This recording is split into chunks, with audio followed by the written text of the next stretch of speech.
Welcome to it's my world. இன்றைக்கி நம்ம mango smoothie பார்க்க போகிறோம். வழக்கம் போல் ஜூஸர்லேயோ மிக்சிலேயோ போட்டு அதை அரைச்சி எடுக்காமல் நம்ம கொஞ்சம் புது மெத்தடில் செய்ய போகிறோம். இதை நம்ம துருவி செய்ய போகிறோம். அது குழந்தைங்களுக்கு வாயில் தட்டுப்படும் போது ரொம்ப பிடிக்கும் அவங்களுக்கு.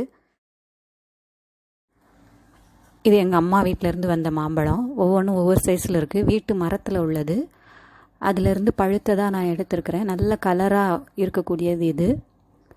சாதாரணமாக பார்க்கும்போது அவ்வளோ கலர் தெரியாது. பழுத்த பிறகு நல்ல ஆரஞ்சு கலரில் இருக்கும். அதை நம்ம இப்போ வெட்டி இந்த மாதிரி சீஸ் துருவல் அல்லது இந்த மாதிரி கேரட் துருவலில் சின்னது அல்லது பெருசில் நீங்கள் துருவி எடுத்துக்கோங்க. இப்படி துருவும் போது தோலில் இருந்து எல்லா பகுதியும் நம்ம எடுத்துட முடியும். துருவுறது கஷ்டம் கிடையாது. கேரட் துருவுற மாதிரி உட்காந்து ரொம்ப முயற்சி செய்ய வேண்டியிருக்காது. இதோ பாருங்கள், வேகமாக முடிஞ்சிருது. ஒரு துண்டு இவ்வளோ சீக்கிரம் முடிஞ்சு போச்சு.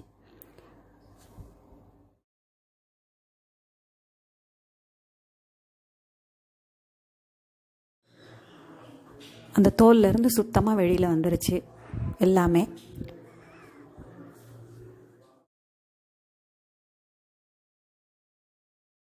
வேஸ்ட்டும் ஆகாது இல்லையா? அது எல்லாத்தையும் கலெக்ட் பண்ணிவிட்டு நான் காமிக்கிறேன். துருவி பவுலில் எடுத்துட்டேன். இதை பாருங்கள், அந்த தட்டில் வடிஞ்சிருந்தது எல்லாத்தையும் எடுத்துட்டேன். இப்போ அந்த தோலில் கொஞ்சம் தண்ணி விட்டு அதை கொஞ்சம் அப்படி பிசைஞ்சு எடுத்தோன்னா அதிலிருந்தும் சாறு வரும். ஸோ நம்ம வேஸ்டாக்காமலும் எல்லாம் எடுத்துடலாம்.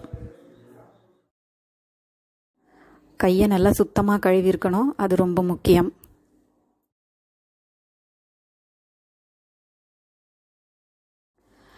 எல்லாத்தையும் கலெக்ட் பண்ணியாச்சு இந்த பவுலில். இப்போது இதில் வெல்லம் பொடிச்சு வச்சுருக்கேன் நல்லா. அதை எடுத்து கலந்துக்கிட்டு அதுக்கப்புறம் 150 ml பால் நான் எடுத்து வச்சுருக்கிறேன், காய்ச்சின பால்.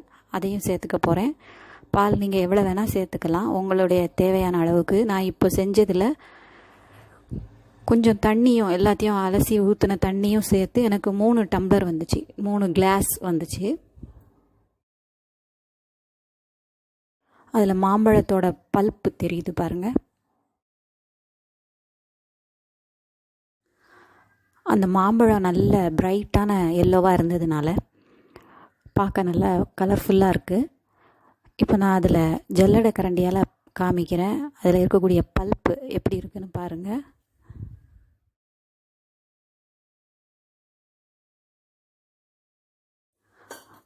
இதோ தெரியுது பாருங்கள். அந்த பல்ப்பு வாயில் அப்படி குடிக்கும்போது தட்டுப்படும். அப்போ நல்லாயிருக்கும். ஏதோ பாயாசம் குடித்த மாதிரி ஒரு ஃபீலிங் இருக்கும். அந்த தனியாக அதனுடைய டேஸ்ட் அதிலேருந்து வரும் தெரியுமா? அதனால் ரொம்ப நல்லாயிருக்கும்.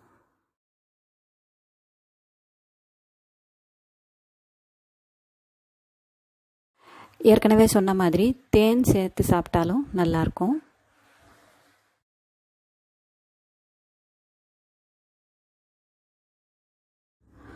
Smoothie ready. இதில் ஐஸ் க்யூப் சேர்க்கணுன்னா சேர்த்துக்கோங்க.